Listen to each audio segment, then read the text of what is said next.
No one bid for the Apache woman at auction, until the quiet rancher took a step forward. The sun hung low over the dusty plains of Arizona, a merciless ball of fire that watched over men and beasts alike. The town of Red Creek buzzed with restless energy that morning, the kind that came before trouble. In the middle of the town square stood a wooden platform, the auction stage, where lives were being traded like livestock. Cowboys leaned against rails, chewing tobacco and squinting at the scene with lazy indifference. Merchants whispered about land, horses, and debts, but all eyes turned when the sheriff's men dragged her up next. She was an Apache woman, barefoot, bound at the wrists. Her long, dark braids hung loose, and her chestnut skin was streaked with dust and defiance. A small silver pendant glimmered at her throat. The only thing they hadn't taken from her, the crowd murmured. Some saw danger, some saw beauty, most saw property. Next up, barked the auctioneer, a slick man with a greasy hat and a voice that scraped the air like sandpaper. We got ourselves a wild one, caught near the San Pedro Valley. She's strong, she's young, and she's been known to fight. But don't let that scare you, gentlemen. A little discipline and she'll make herself useful. Laughter rolled through the crowd. A few men called out low bids, mocking ones meant to entertain, not to buy. $2, someone shouted. She looks meaner than a coyote, another added. The auctioneer tried to stir excitement, but the energy faltered. To the people of Red Creek, an Apache woman was no prize. She was a reminder of bloodshed and raids, of old grudges buried shallow in the desert dust. She stood motionless, eyes fixed on the horizon beyond the crowd, where the mountains shimmered in the heat. Her jaw was set, her spirit unbroken. The men could sense it. That pride they couldn't purchase. That silence they couldn't understand. It made them uneasy.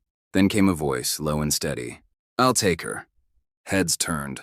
A tall man stepped out from the back of the crowd. He was lean, sunburned, and quiet. The kind of man who lived on the edge of town and didn't talk much. His name was Elijah Kane, the quiet rancher of Dry Hollow. Folks didn't know much about him except that he worked his land alone and spoke to no one unless he had to. Rumors said he'd lost his family to Apaches years ago. Others claimed he'd once been a soldier who walked away from war and never looked back. The auctioneer squinted at him. You got a bid, mister? Elijah's voice was calm. $10. A few men snorted. You crazy, Kane. You gonna bring that wildcat to your ranch? Someone jeered. Another laughed. She'll cut your throat before sunrise. Elijah didn't answer. His gaze was steady, locked on the woman. Something passed between them. Not recognition, but understanding. Maybe he saw the same thing she did. The emptiness behind the noise. The freedom waiting beyond judgment. Sold, the auctioneer finally shouted, eager to move on. The gavel hit the post. The crowd dispersed, muttering. The sheriff's men cut the ropes binding her wrists and shoved her toward Elijah.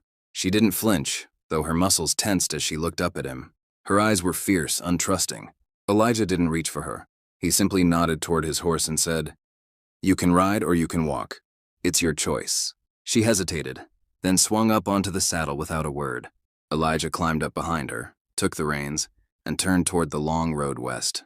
The town faded behind them, swallowed by dust and silence. They rode for hours without speaking. The desert stretched endless and golden, the wind whispering through sagebrush and bones. Finally, as the sun began to dip behind the mesas, Elijah said quietly, You got a name? No answer. Only the soft rhythm of hooves and wind. He tried again. I'm not gonna hurt you. You're free when you want to be. Just stay until you get your strength back. Still silence.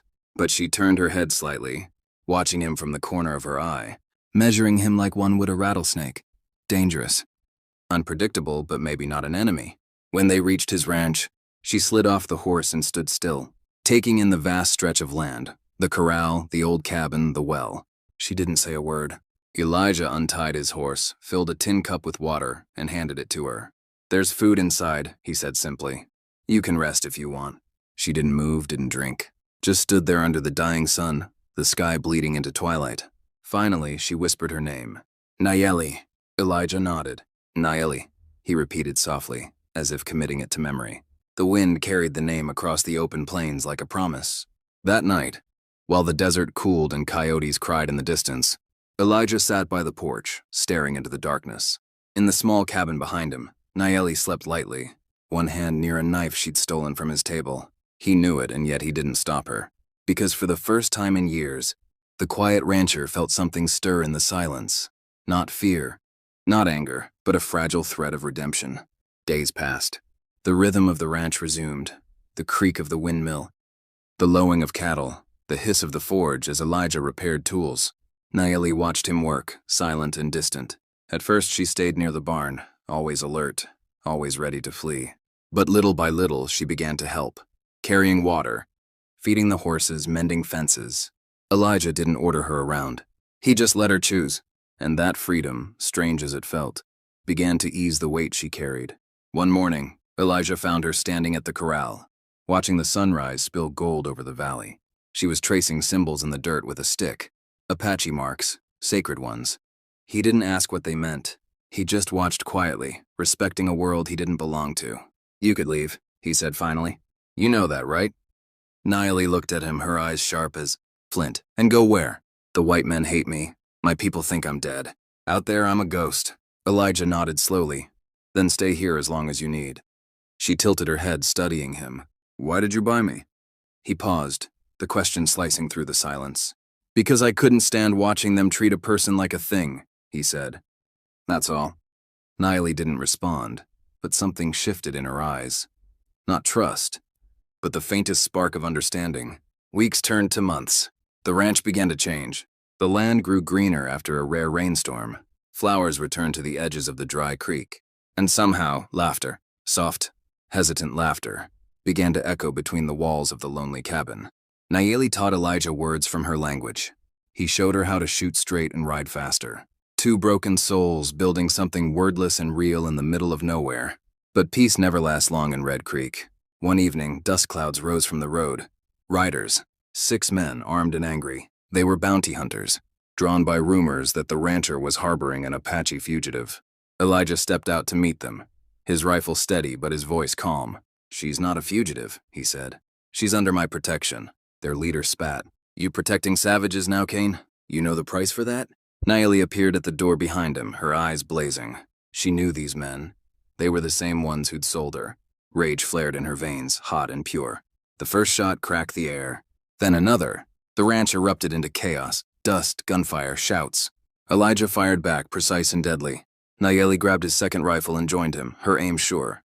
Together they fought side by side until the last rider fell and silence returned. When the smoke cleared, Elijah was bleeding from his shoulder, but alive. Nayeli knelt beside him, pressing her hand to the wound.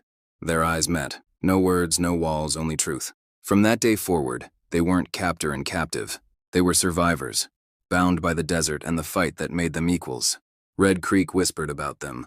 The quiet rancher, and the Apache woman who stood against a town's hate. Some called it madness. Others called it love. But to them, it was something far stronger. Freedom.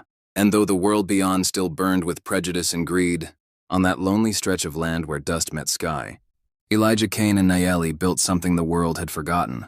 A home. Born not of ownership but of respect.